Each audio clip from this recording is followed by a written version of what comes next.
100 நாள் பயணத்துல 52வது நாள். இன்னைக்கு காலைல விடியறதுக்கு முன்னாடி இருந்தே சரியான மழை. குளிர்ல நல்லா தூக்கத்தை போட்டலாமா தான் யோசிச்சோம். ஆனா தலப்பாவை கட்டிட்டு ஜிம்முக்கு போலான்னு நானும் இந்த ஒராங்கட்டான முடிவு கொண்டோம். சரி நீ கிளம்பி போயிட்டு இருக்க சொல்ல டக்குன்னு வாழைப்பழம் நண்பரும் ஜாயின் ஆகிட்டா. அப்படி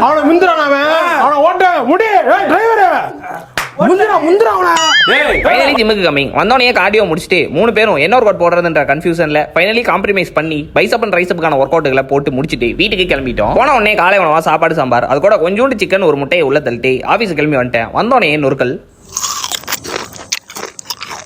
வந்தோடனே பெண்டிங் இந்த ஒரு சில வேலைகளை முடித்து விட்டு தண்ணியை ஊத்துறோம், அது ஆரஞ்சு ஜூஸா வெளியே வரணும் அப்படின்ற மாதிரி கிரியேட்டிவா ஒரு வீடியோ எடுக்கலாம் தான் பார்த்தேன். ஆனா தினைக்கும் டிபிக்கல் டேங்கன்னு சொல்றதுனால ஈஸியா எல்லாருக்கும் தெரிஞ்சிருக்கும்.